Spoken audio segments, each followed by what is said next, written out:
Today I have my sister here, Shar Halliburton, on the direction today to be a blessing to us. The first important thing about her, she's a certified coach. She's a certified coach, a life coach. As a matter of fact, she's also a renowned speaker and also an award-winning best-selling author. With her expertise, she has actually empowered a lot of professional women, and I like that a lot. A professional woman who has also empowered a lot women who have conquered, I love this, conquered self-sabotaging behaviors, guiding them towards success and the professional realm. Today, I have this professional here, this life coach here to be a blessing to us. My sister, God bless you so much for coming. We know this particular year I'm dealing with transformation, and under transformation, we are looking at success.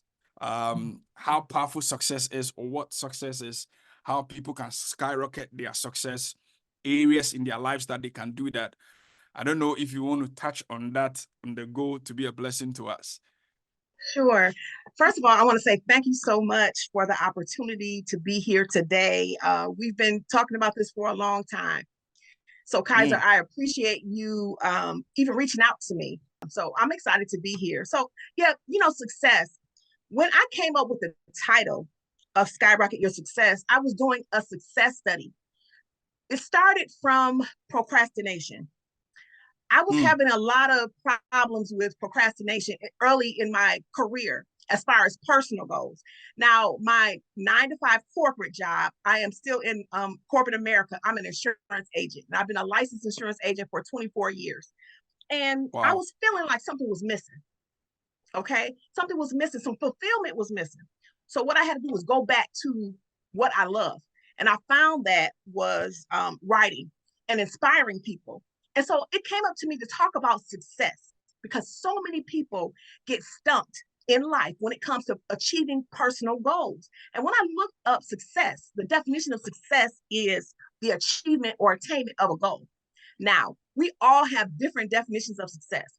And in this process, I did a success study. I asked 6 questions, and it's in my book. In the back is the success study, the modern day success story study, rather. One of the questions was, what is your definition of success? And I found when I asked that question, many people have different definitions of success. It doesn't have to be a financial goal, but it's just the achievement of a goal. And success is a continuous achievement of a goal. From day to day, we all have successes in life from day to day. And we have to acknowledge those successes, because without acknowledging those successes, we'll stay stumped in the same area where we are. But if we want to grow, we have to acknowledge and celebrate our success so we can get to the next level. Wow. So people have different definitions for success. Yes. And you know, what you said really stood out so strong to me. For many of us, when we talk about success, we are looking at something in relation to how much you have in your bank account. Right? Or, yeah, I mean, many of us, how much you have in your bank account, how well your bank account is doing, how much you're able to bring out when you have to solve a particular need, that everybody will see that, okay, this person has nothing in relation to any form of financial problem. But you've really broadened the definition of what success actually is in just some few minutes. And I really appreciate you for doing that. Now, I don't know if you can touch on some growth steps that people can take, or some steps that people can take before I even come into the book, because I saw some very beautiful things in here. That was I mean, anybody here, if you have the opportunity and you can grab this, try and do that. On Amazon, you can grab that. It's very, very powerful. Okay. Before I touch on that, in your own way, I know you have a 9-to-5, and you also do a lot of speaking engagements and stuff like that. What are the steps that one can take that can be an all-round steps for them to have success in life? Great. That's a great question. It's a very broad question. What the first thing I had to do was to assess where I was, doing a self-assessment. because like you said, and we talked about this, there are multiple definitions of success, but you must know exactly where you are in life, know where you are and know where you want to be. Okay. And that self-assessment takes time. So what I had to do and this was a really good example of a situation. Years ago, I was redoing my resume. And so as I was redoing my resume, I started to look at the different jobs that I've had and the different positions and the different activities. So what you need to do is to write down what you've accomplished. Take a piece of paper and just start writing down achievements that you've had over the last 5 to 10 years. So the first step is to assess where you are and discover where you want to be. Okay, so that's the first step. Assess where you are. An assessment takes time. An easy thing to do when you're trying to assess where you are, you know where you want to be in life. So I would just write down where you are right now. Do you feel like you're where you want to be? If you're not, there's room for growth. Okay. Start asking your family, friends, associates, what do they see that you specialize in? Because when you start asking your family and friends, like, where do you think my specialty is? What is my zone of genius? That one thing that you can do better than anybody else that you know. What do people ask you for advice regarding consistently? Those are some things that you can ask yourself and ask others, those that are around you, about what do they think that your expertise is in? And if it aligns, then you're on the right path. But if somebody says, oh, you're an excellent cook, you're an excellent a vocal artist, you're an excellent writer. Sometimes we have so many different goals and dreams and so many different talents, but just ask around to see if there's a theme there. Because if there's a theme, if you are presenting your expertise and everybody sees where you specialize in, everybody's getting the nail on the head, then you're on the right track. But we all must figure out what that one thing is that we are the best in. So it could be, like I said, writing.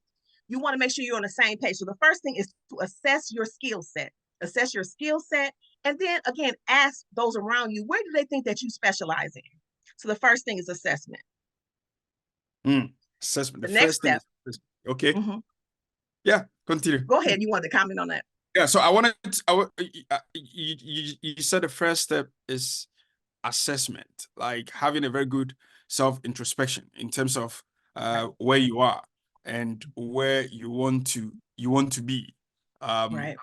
I think that is very, very important. Like in my individual life, sometimes I have to take a pause. Somebody will say, take a chill pill? And, yes. and sit at the back and see that, okay, in this direction that I'm going to, I'm on my wrong path. A typical example, okay. Recently, I was supposed to go to Jamaica to speak. I was actually trying to Jamaica to speak, and I was going through the Miami airport. Now, that's my first time going through the Miami airport. Now, from where I got off, and where I have to get to the boarding gate to Jamaica, trust me, it's a long journey for walk. Very long one. Mind you, this was my first time going towards that particular gate. And somebody was passing by me and he made a statement. It was like, I think they were also going towards that same direction. And he said, this particular path to that particular gate that we are all heading towards to, if you make a mistake and you take a wrong turn, it will take you more than an hour to reroute yourself back to that particular gate. It really made me pause. And I was like, the first thing I think I have to do is to relax and ask somebody, am I going towards the right gate? Even though I have something to direct me. So self-assessment, pausing first to bring yourself in line and structure in relation to the success you want to achieve in life, I think is very, very important. That point is very huge. Yeah. What will be your second point towards success? Okay, so we said self-assessment, and then asking your family, friends. That's the second part, because you want to make sure that you're in alignment. with where Okay. you want to be, and if everybody sees you as an expert as that. Because if you don't, if it's not translated that way, then you have some work to do. Mm. I like what you said when you got to the airport, from one point to the next is a long journey. And it Long made journey. me think success is a long journey. It's not just, okay, I achieved this goal. Oh, I'm successful. That's it. I achieved the goal. Now let me stop. No, it's a continuous journey of improvement and education. It's continuous. I don't know anybody that is successful who just want to achieve this one goal and that's it. Well, let me kind of relate this to one of my specialties, publishing, right? So you publish that book, right? And your launch is successful. Everybody's supporting you, family, friends, colleagues is supporting you. And then a lot of times people hear crickets after that. When you became an author, what was your dream? Just to publish the book and become a bestseller on Amazon? Or were you going to take that information that you're teaching in your book to transform someone's life?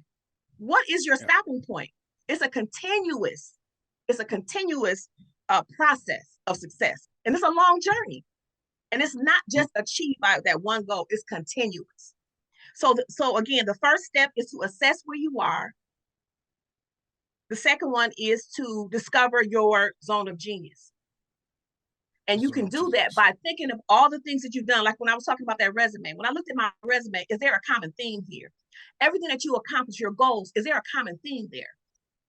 So assess where you are, determine where you want to be, and start noticing and start narrowing in on that zone of genius.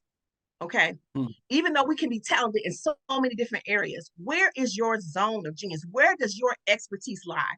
What is that one thing that you can help somebody else transform their life? Okay. So it's about narrowing down. Assessment is looking at what you have, looking at the whole picture and kind of zooming in and narrowing down. So that's the first step of assessing, zooming in, determining what your zone of genius is. Wow. That's interesting. I'm really loving this. Now, because of time, I want us to look at um the drawbacks, or if I can put it that way, things that can sabotage the success of people.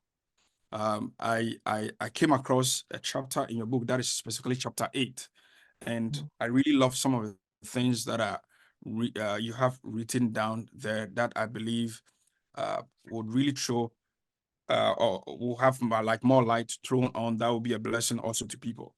I'm just going to go straight to it. The first one is negative mindset. Chapter 8, negative mindset.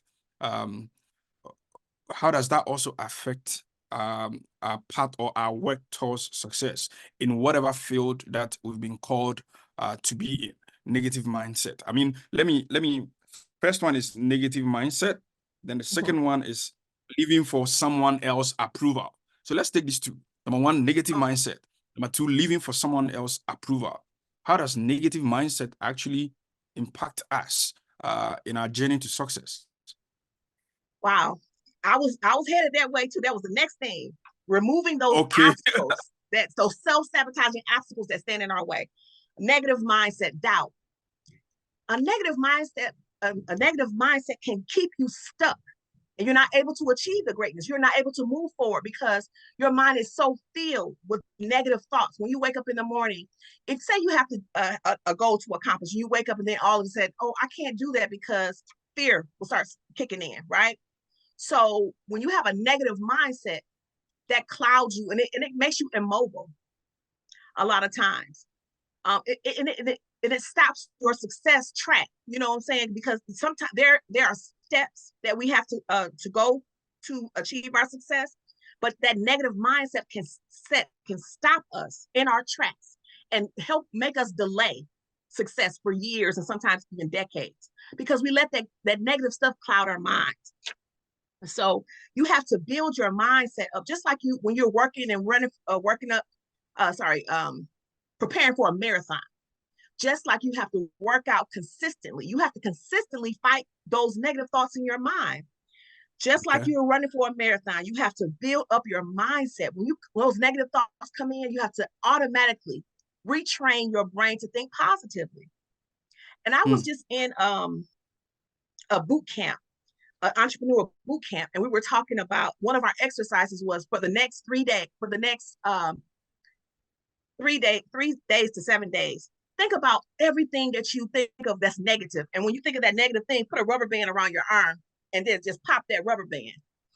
Oh, because you start thinking about, oh my God, my mind is so negative. But then as you're going through that process, you're constantly building up your mind. You can say scriptures, you can say positive affirmations, but just doing that exercise will make you think like, oh my God, I'm thinking so negative. And you have to be positive and build a champion mindset in order to be successful. So that's the first thing. A negative mindset, doubt can stop you in your tracks, but you have to rebuild your mind, retrain your brain to think positively. So that's the first thing. The second one is living for someone else's approval. A lot of times it could be subconscious, living for someone else's approval. It could be living for the approval of your spouse, living for the approval of a parent, living for the approval of a supervisor at work. Sometimes we don't realize that we're doing things just to make somebody else happy, but you need to do something to to align with what you're doing in life. So just living for someone else's approval can stop you as well, because you won't do things or try things because maybe your manager said that, oh no, you're good as a customer service rep. You may think that, okay, in your mind you want to be a supervisor, but the employer may be retraining your mind to think, no, you need to stay here. A lot of times someone will project onto us their negative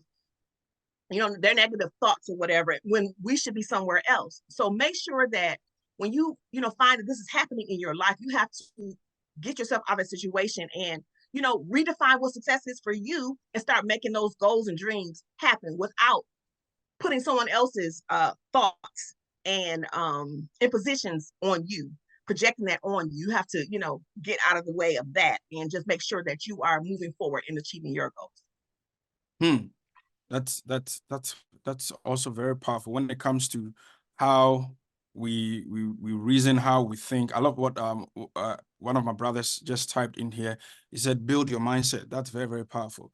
The mindset is the powerhouse for your success. Yeah, and that is very true, just like the speaker also said. So negative mindset, we all need to be aware of that. It can make us or unmake us. It can make us or break us. Then living for someone else's approval. Living for someone else's approval.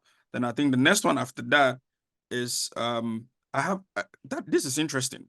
Supporting someone else's vision before you accomplish your own. I was looking at that closely. I'm like, when I was reading through that, you want to touch on that for me? How does that also influence or be a delay to your success? That was a big problem for me, man, Okay, because I would always people. I would love you to, if possible, share, because here it's all about to educate people, share your expertise and your experience. I think the experience will also speak to us a lot. So if you can share that experience and how you overcame that to accomplish whatever you did accomplish. Yeah. Okay, so one thing, I have a lot of different gifts and talents that people can see, and they say, "Oh, Shar, I need you on my team to help me do this." And so I'm like, "Okay, great," because I'm always like, I want to help everybody out. But I found that I was spending so much time helping others build their success track, and I'm still back at square one, because I'm thinking about, somebody can see that you can do this very well and say, okay, I want you on my team. But you're picking up all of these different projects to help someone else.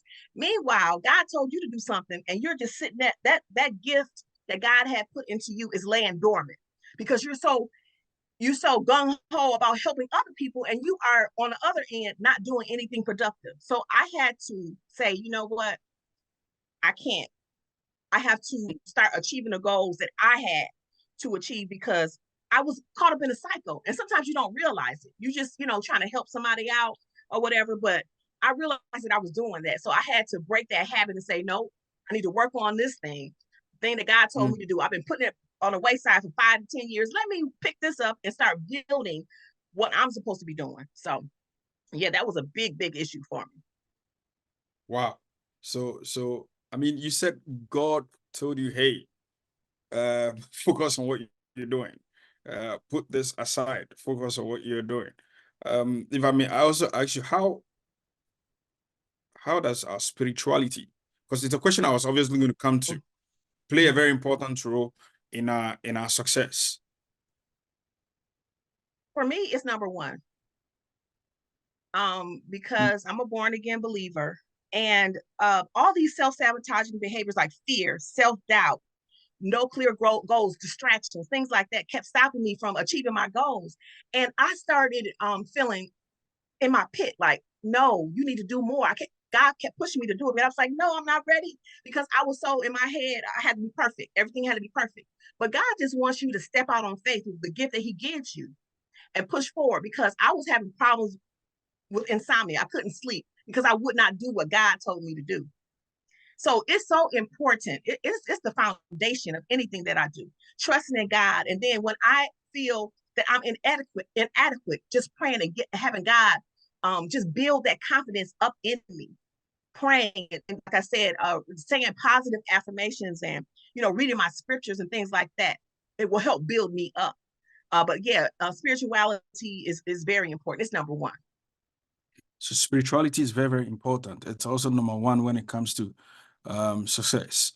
Sometimes we try to place that as number two or number three, or we wait till we feel we are going down or breaking down with all that we are building up. Then we begin to turn to God. It's not supposed to be so. So you see, the reason why I want us to touch on this particular chapter 8, because I feel it's one of the things that really prevents people a lot, right? We're speaking about someone else's vision, then the fear of failure. Fear of failure. I see that also here. I think that's number 4. Fear of failure. People, I've gone through this book. That particular page really spoke a lot to me. So I have to pause to let the speaker actually touch on that. But the fear of failure. I don't know if there's anybody who have never failed in anything before. You can probably type it in the chat. I want to get your number after the meeting so that we can talk.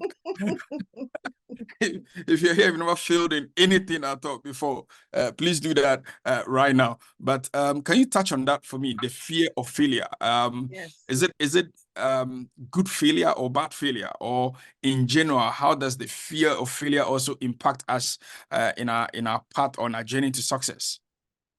Just like self-doubt, just fearing failure will stop you in your tracks. Because if you're scared to move forward, you're not going to do anything. I was thinking for so many years, I was scared because I wanted to be perfect. I wanted to be perfect, but you cannot be perfect without failure. You are not going to be successful without failure. You have to fail in the process. By failing, you learn what works and what doesn't work. We have to be open to embracing failure, because you learn so much from failure. You have more of a larger perspective if you fail.